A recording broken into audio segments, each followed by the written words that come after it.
안녕하세요. 오늘 여러분과 나눌 이야기는 하나님 저 복 주세요 하는 이 기도에 대한 건데요. 아, 네. 살면서 이런 기도, 혹시 좀 망설여 본 적 있으신가요? 있죠. 당연히 있죠. 이게 너무 개인적인 욕심 같기도 하고 또 뭐랄까 그 소위 기복신앙처럼 보일까 봐 좀 조심스러웠던 경험 같은 거요? 네, 충분히 그럴 수 있습니다. 이게 특히 그 CGN 영상에서도 느헤미야가 자기가 한 일을 근거로 복을 달라고 기도하는 장면이 나오잖아요. 맞아요. 봤어요. 그러니까 정말 이렇게 기도해도 되나? 이런 생각이 들 수밖에 없죠. 네, 그래서 오늘 이 질문을 좀 깊이 파고들어 보려고 합니다. 성경은 과연 이 복을 구하는 기도에 대해서 뭐라고 말하고 있을까요? 또 우리가 생각하는 복이랑 하나님이 주시는 복은 어떻게 같고 또 다를지 그런 이야기 나눠보겠습니다. 네. 사실 성경을 자세히 보면요. 복을 구하는 기도가 분명히 나옵니다. 그 역대상 4장에 나오는 야베스 기도, 이게 아주 대표적이죠. 아, 야베스 기도 유명하죠. 복에 복을 더하사 나의 지역을 넓히시고 굉장히 구체적으로 구해요. 근데 중요한 건 하나님께서 그 기도를 들어주셨다는 점이죠. 근데 어떤 분들은 그 야베스 기도가 결국 자기 영역 확장, 그러니까 좀 개인적인 성공을 구한 거 아니냐 이렇게 볼 수도 있을 것 같아요. 성경은 이런 기도를 어떻게 보도록 좀 안내하나요? 그거 좋은 질문인데요. 이걸 단순히 그냥 이기적인 욕심 이렇게만 딱 잘라보기보다는 그 기도가 하나님의 영광이나 어떤 사명 감당 이런 걸 위한 간구였을 가능성도 우리가 좀 열어두고 봐야 해요. 사명 감단이요? 네. 예를 들어 하나님께서 아브라함에게 처음 약속하실 때 너는 복이 될지라 이렇게 말씀하셨잖아요. 네, 창세기에 나오죠. 이건 하나님께서 복이 우리를 통해서 다른 사람에게 흘러가기를 원하신다는 뜻이거든요. 아, 그러니까 내가 받은 복을 나누고 어떤 선한 영향력을 넓히려는 그런 동기가 중요하다고 볼 수 있습니다. 그렇군요. 복이 나한테서 딱 끝나는 게 아니라 다른 사람에게 흘러가는 어떤 통로가 되기를 바라는 마음? 아, 이게 중요하네요. 네, 맞아요. 생각해보면 주기도문에서도 오늘 우리에게 일용할 양식을 주시옵고 이렇게 기도하잖아요. 그렇죠. 우리 기본적인 필요를 구하는 것 자체는 전혀 문제가 아닌 것 같은데요. 네, 맞습니다. 하나님은 우리 필요를 아시고 또 채워주시길 원하시는 분이세요. 빌립보서에도 나오고요. 다만 이제 우리가 복하면 흔히 떠오르는 거 있잖아요. 뭐 돈, 물질적인 풍요, 성공. 네, 아무래도 그렇죠. 그게 복의 전부는 아니라는 걸 기억하는 게 중요합니다. 물론 성경이 뭐 물질적인 복 자체를 부정하진 않아요.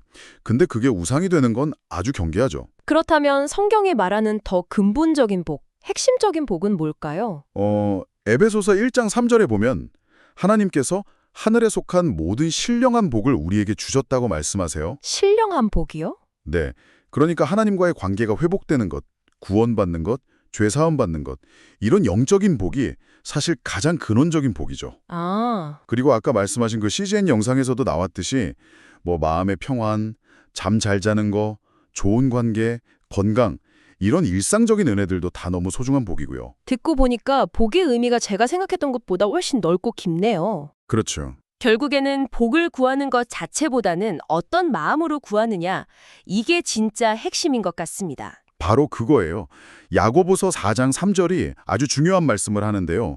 구하여도 받지 못함은 정욕으로 쓰려고 잘못 구하기 때문이라 이렇게 경고하거든요. 아, 정욕으로 쓰려고. 헉, 무섭네요. 네.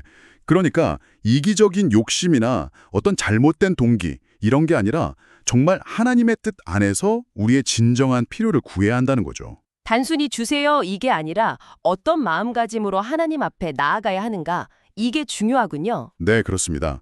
일단 이미 받은 복에 대해서 감사하는 마음이 기본이고요. 데살로니가 전서에도 항상 감사하라고 하잖아요. 네, 범사에 감사하라. 그리고 하나님의 주권을 인정하는 겸손함, 또 의심하지 않는 믿음 이런 것들이 필요하죠. 감사, 겸손, 믿음. 네.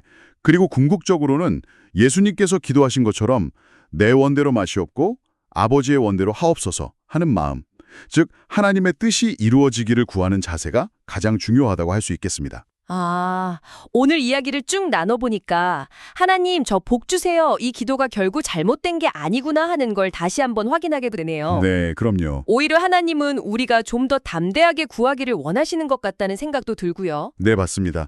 중요한 건 우리가 구하는 그 복의 의미를 좀 더 넓게, 그러니까 물질적인 걸 넘어서 영적인 거, 관계적인 거, 또 사명적인 차원까지 넓게 이해하는 거, 네네. 그리고 그 복이 나만을 위한 게 아니라 이웃에게 흘러가고 또 하나님의 영광을 위해 쓰이기를 바라는 마음으로 나아가는 것.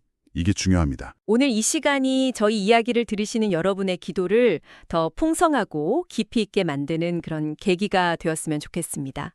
자, 이제 하나님께 담대하게 여러분의 필요와 소원을 한번 아려보세요. 네. 그리고 마지막으로 여러분 스스로에게 한번 질문해 보시면 좋겠습니다. 지금 나에게 가장 절실하게 필요한 복은 무엇일까? 그리고 그 복을 통해서 나는 어떻게 하나님께 영광을 돌리고 이웃을 섬길 수 있을까? 하고요.